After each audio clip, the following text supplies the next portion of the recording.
सुनो, जिंदगी पुकार रही है तुमको, बढ़े चलो।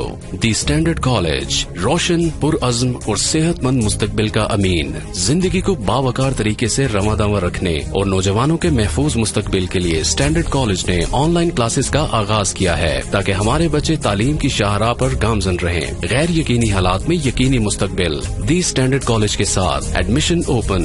FSC, ICS, ICOM, FA, BS Zoology, Chemistry, Physics, Math, CS, IT, Economics, English, Psychology, BBA, BA, BSc, BCom। आए पाकिस्तान को आगे बढ़ाएं, मुहतात होकर और एतमाद के साथ। The standard college, girls campuses, Paris road, Hajipura road, Saidpur road Khichian, boys campus, circular road. बिस्मिल्लाहिर्रहमानिर्रहीम। अस्सलामु अलैकुम माइकमन।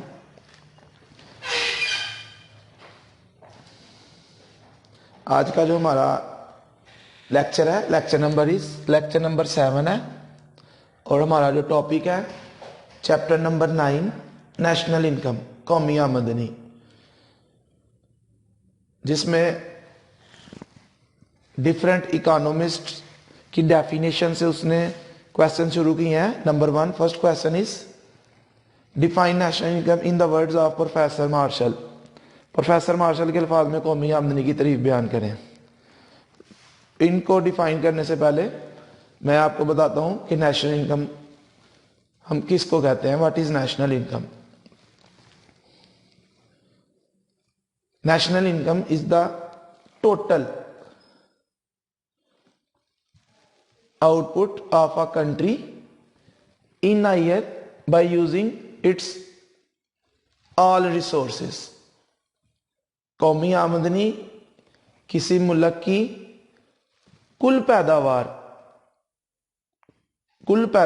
जो कि वो एक साल में अपने तमाम वसाइल को इस्तेमाल में लाकर पैदा करती है, उस पैदावार को कौमी आमदनी कहते हैं। अब मार्शल के मुताबिक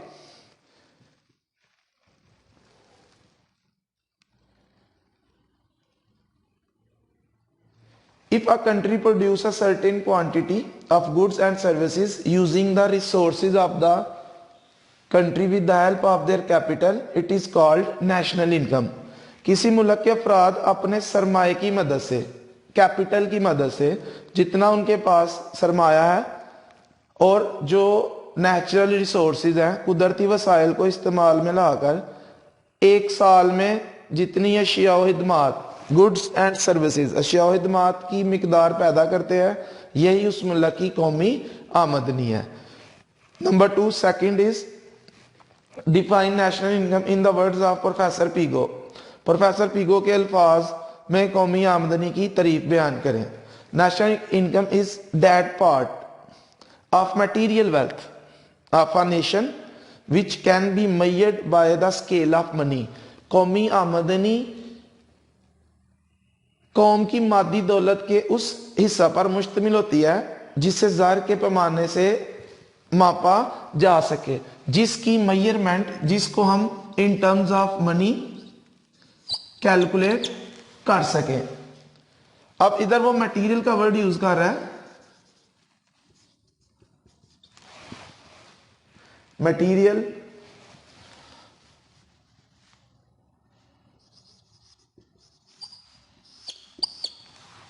उर्दू में इसको कहते हैं मादी।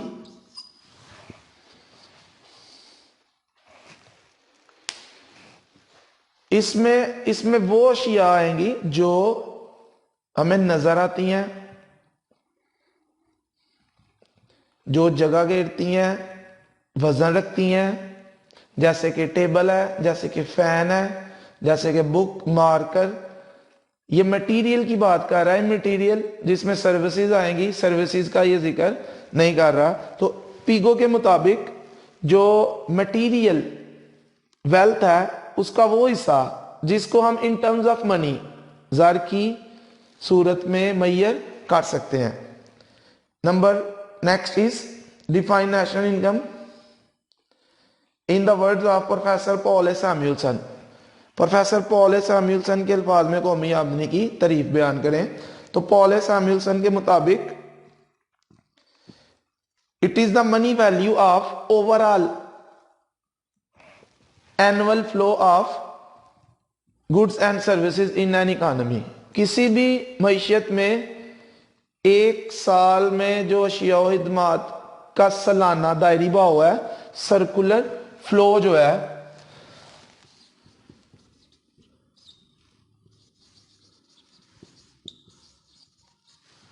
कि पूरे साल में कितनी मालियत की अशिया व खिदमात जो है वो इकोनॉमी के अंदर सर्कुलेट करती हैं, जिनका तबादला एक्सचेंज होती है, खरीदो फरोख्त जिनकी होती है, उनकी जो सालाना भाव की जो जरी कदर है, उनकी जो मॉनेटरी वैल्यू है, उसको कहेंगे national income. Next one is define national income in the words of professor Ackley Gardner. Ackley Gardner के अल्फाज में कौमी आमदनी की तारीफ करें। Individual income is the amount of his earning from the productive services currently rendered by him or by his property. National income is nothing more than the sum of all the individual income. कहता है एक शख्स की जो आमदनी है वो उसकी जो कमाई है या उसके जो मुख्तलिफ रिसोर्सेज है, उसकी जायदाद है, उस जायदाद से हासिल होने वाली जो कमाई है उनका मजमुआ है। जिस तरह एक शख्स की आमदनी है, अगर मुल्क में मौजूद तमाम अफराद की आमदनियों को जमा कर लिया जाए तो एक्ले के मुताबिक तमाम अफराद की आमदनियों का जो मजमुआ है उसको कौमी आमदनी नेशनल इनकम कहेंगे। Next one is define national income in the words of professor Fisher. Professor Fisher के अल्फाज में कौमी आमदनी की तारीफ बयान करें। According to professor Fisher, quantity of goods and services which is consumed during a year is called national income. Fisher के मुताबिक एक साल में जितनी मिकदार खर्च की जाती है, इस्तेमाल की जाती है, सर्फ की जाती है, उस मिकदार को कौमी आमदनी कहा जाता है।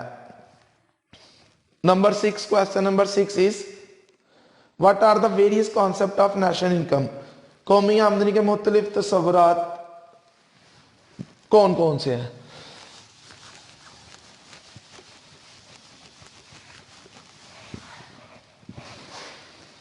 Different concept of national income. Number 1 is gross national product.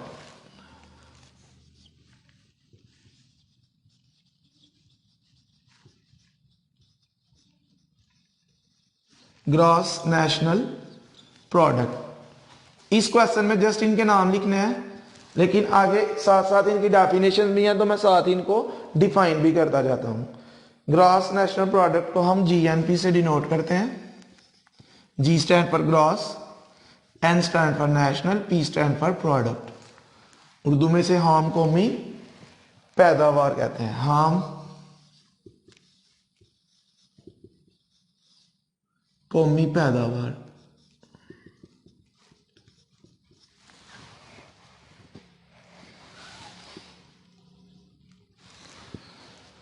Gross national product में एक साल में किसी मुल्क के तमाम अफराद जो कुछ भी प्रोड्यूस करते हैं उसको ग्रॉस हाम कौमी पैदावार कहा जाता है।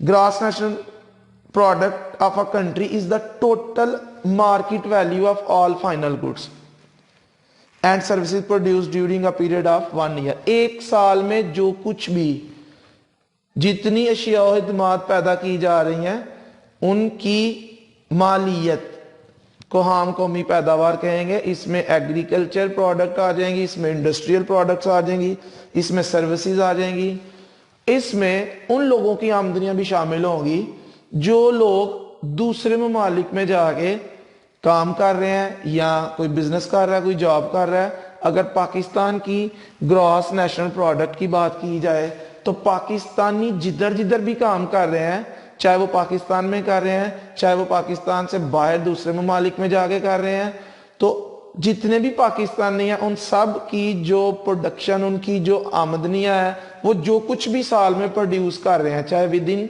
पाकिस्तान या आउटसाइड द पाकिस्तान, वो पाकिस्तान के अंदर कर रहे हैं, पाकिस्तान से बाहर कर रहे हैं, तो उनकी तैयार करदा या उनकी आमदनियों का जो मजमुआ है उसको ग्रॉस नेशनल प्रोडक्ट कहेंगे। Next one is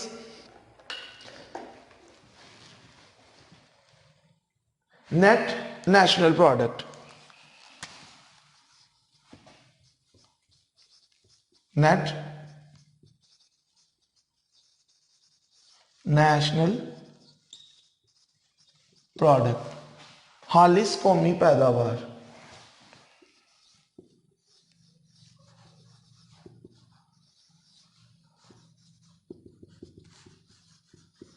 NNP, N stand for net, N stand for national, P stand for product. Net national product is if we subtract depreciation allowances from GNP, we get NNP, net national product। अगर हम कौमी पैदावार में से सरमाए की शिकिस्त और रिहत के हराजात, फरसूदगी के अलाउंसेस निकाल दें तो हालिस कौमी पैदावार हासिल होती है। तो NNP is equal to GNP minus depreciation allowances.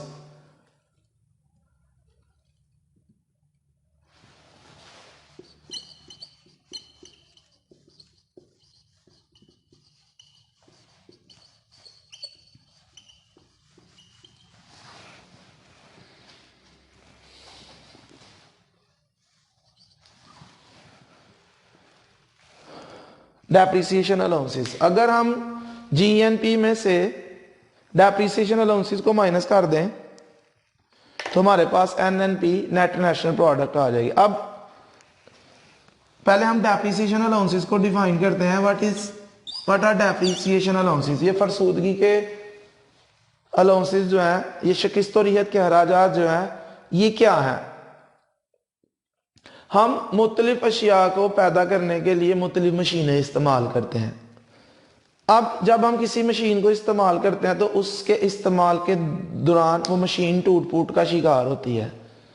अब उस मशीन की जो टूट फूट का शिकार हो रही है, उसकी देखभाल के ऊपर, जो उसकी मेंटेनेंस के ऊपर जो खर्च हो रहा है, जो खर्चा आ रहा है, जो एक्सपेंडिचर आ रहे हैं, उसको हम कहेंगे डेप्रिसिएशन अलाउंसेस। या जब हम किसी मशीन को इस्तेमाल करते हैं तो उस मशीन की जो वैल्यू होती है वो गिरती चली जाती है, वो कम होती चली जाती है। हम उस मशीन से हासिल होने वाली इनकम का कुछ हिस्सा, उसकी आमदनी में से कुछ हिस्सा फरसूदगी के अलाउंसेस के तौर पर साइड पे रखते जाते हैं, ताकि जब वो मशीन मुकम्मल तौर पर खत्म हो जाए, खराब हो जाए, जब वो एक्सपायर हो जाए, तो उसी मशीन की आमदनी की मदद से हम उसकी जगह नई मशीन जो है वो खरीद सकें, ताकि जो सरमाया है उसकी मिकदार में कमी ना आए, सरमाया अपनी हकीकी हालत में बरकरार रहे। आपकी बुक वाला लिख रहा है, we use machines and tools to manufacture goods. These machines often break down during the year owing to wear and tear. We have to repair these machines. The expenditures made on their repair are called depreciation allowances. अशिया पैदा करने के लिए मशीनें, आलात औजार वगैरह इस्तेमाल होते हैं। ये मशीनें, आलात औजार खराब होते रहते हैं और टूटते फूटते रहते हैं, लिहाजा इनकी मुरम्मत करानी पड़ती है। इनकी मुरम्मत पर जो खराजात आते हैं उन्हें फरसूदगी अलाउंसेस कहा जाता है। Next one is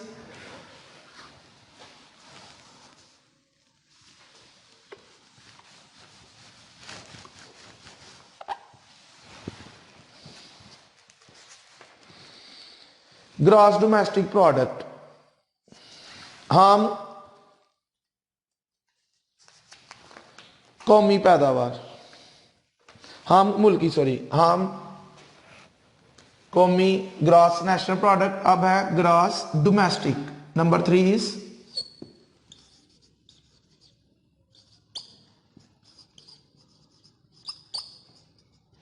domestic product,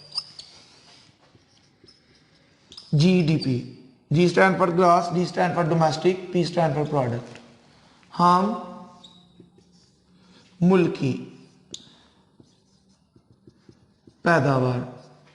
GDP में हम उस पैदावार को लेंगे जो किसी मुल्क की बाउंड्री के अंदर, मुल्क के अंदर अंदर जो अशिया खदमात पैदा की जाएंगी उनकी सालाना पैदावार को, उनकी सालाना पैदावार की मालियत को जीडीपी कहा जाएगा।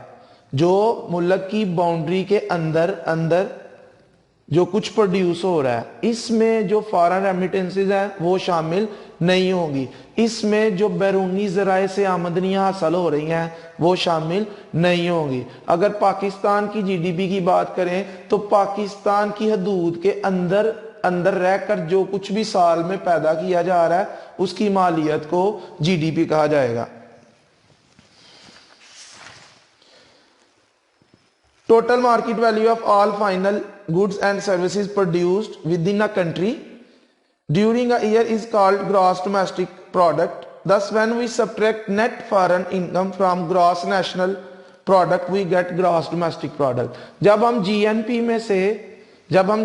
में से इनकम फ्रॉम अब्रॉड माइनस करेंगे तो हमारे पास जीडीपी आ जाएगी। हम मुल्की पैदावार से मुराद, अगर हमको किसी मुल्क के अफराद एक साल के दौरान आहरी इस्तेमाल की जितनी भी शौहदमात अंदरूने मुल्क पैदा करते हैं, अंदरूने मुल्क के अंदर अंदर डोमेस्टिकली, इनकी बाजारी मालियत को हाम मुल्की पैदावार कहा जाता है। बस जब हाम कौमी पैदावार में से बैरून ममालिक से हासिल होने वाली हालिस आमदनी माइनस कर दी जाए तो हाम मुल्की पैदावार हासिल होती है। तो GDP is equal to GNP minus income from abroad, जिसको ये फॉरेन इनकम F.I से डिनोट कर रहा है।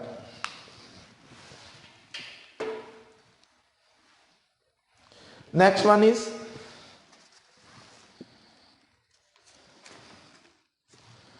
Number 4 national income. ये हम नेशनल इनकम के डिफरेंट वेरियस कॉन्सेप्ट्स कर रहे हैं।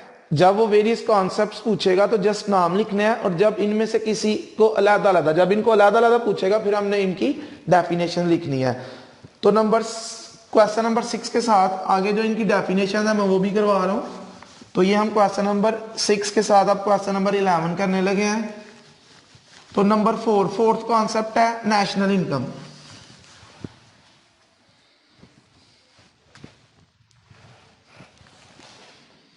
Number 4 is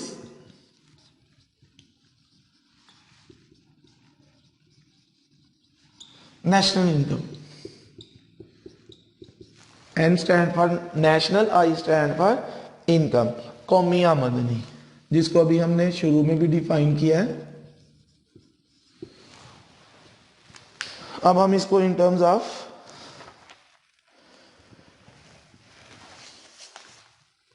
वेरियस कॉन्सेप्ट्स, इन कॉन्सेप्ट्स की टर्म्स में डिफाइन करेंगे। If indirect taxes are subtracted, indirect taxes,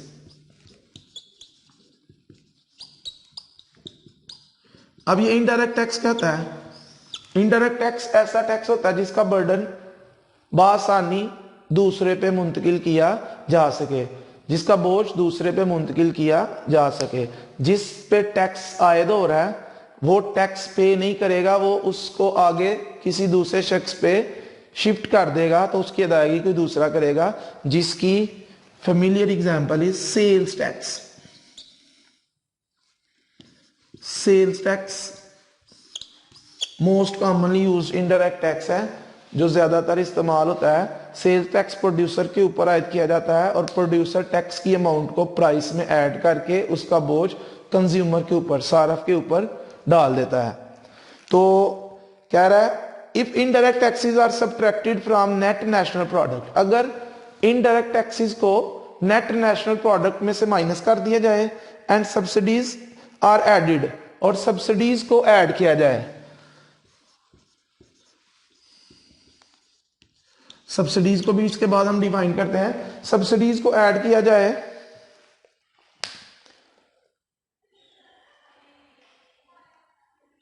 we get national income, या It is the income which is the aggregate of net rewards of four factors of production. Four factors of production, factors of production को हम पहले कर चुके हैं. Factors of production है land, जमीन, labour, मेहनत, capital, सरमाया, organisation.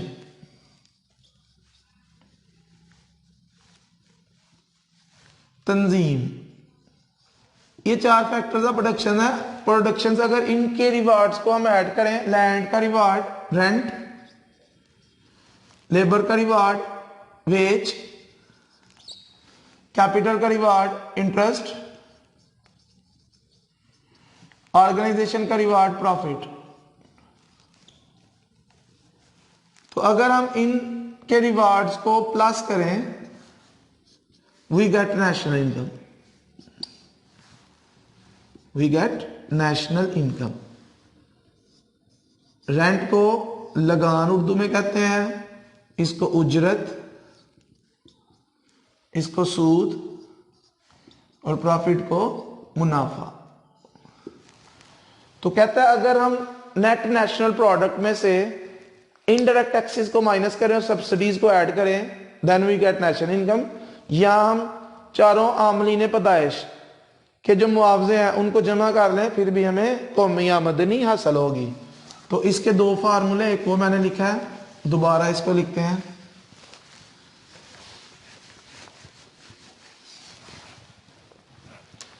National income is equal to NNP, net national product, minus indirect taxes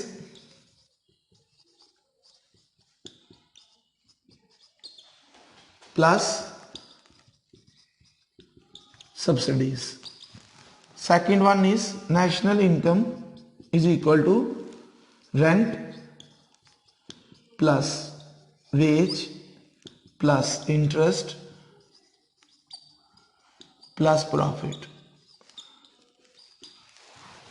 Next concept is personal income.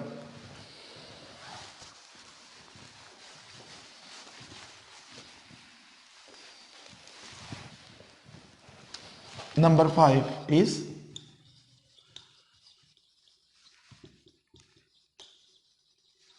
Personal income, शख्सी आमदनी.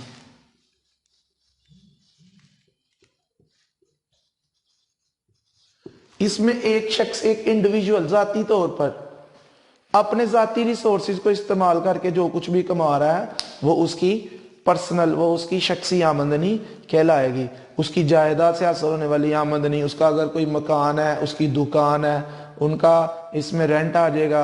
वो जो जॉब कर रहा है, अगर उसकी जो सैलरी है, अगर वो कोई बिजनेस चला रहा है, उसका जो प्रॉफिट है. एक शख्स की जाती आमदनी जो है, it is the income which a person individually earns in a year.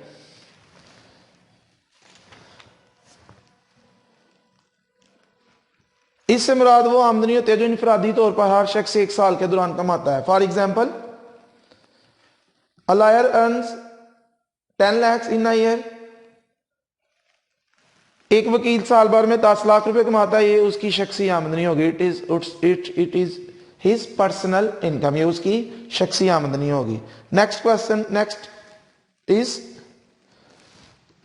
What is subsidy. इससे पहले हम जो हमारा ये वेरियस कॉन्सेप्ट्स में, next one is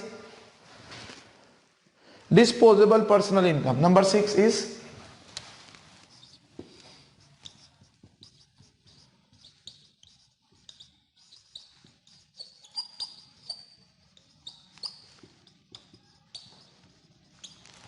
disposable personal income, काबिलियत सर्व शख्सी आमदनी.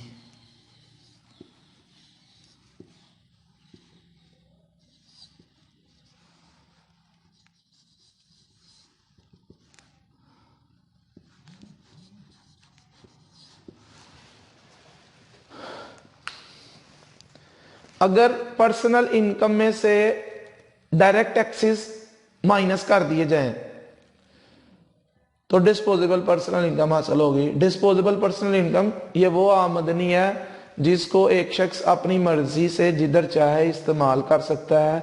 कोई भी शख्स अपनी कुल आमदनी को, अपनी शख्सी आमदनी को मुकम्मल तौर पर अपनी मर्जी से खर्च नहीं कर सकता। उसका कुछ हिस्सा उसको टैक्सेस की सूरत में गवर्नमेंट को पे करना पड़ता है। तो टैक्सेस की सूरत में पे करने के बाद उसके पास जो बाकी रकम बच जाती है, उसकी जो बाकी आमदनी रह जाती है, वो उसके डिस्पोजल में होती है। वो जिधर चाहे अपनी मर्जी से उसको खर्च कर सकता है। तो डिस्पोजेबल पर्सनल इनकम, इसको YD से भी डिनोट किया जाता है। YD is equal to Y income minus T taxes. Next, last 7th, per capita income.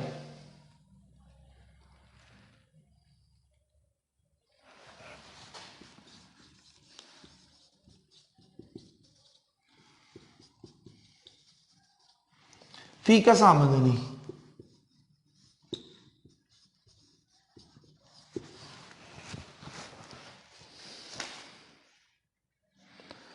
अगर कौमी आमदनी को कुल आबादी के ऊपर, मुल्क की आबादी के ऊपर डिवाइड कर दिया जाए, तकसीम कर दिया जाए, per capita income is equal to national income divided by population, we get per capita income. तो आज का लास्ट क्वेश्चन, आज के लेक्चर का last question is what is subsidy.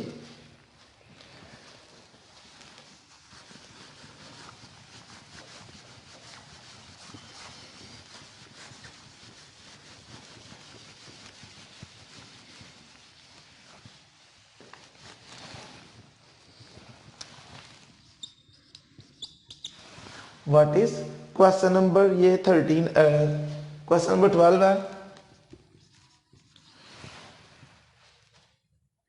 Urdu में इसको कहते हैं आना।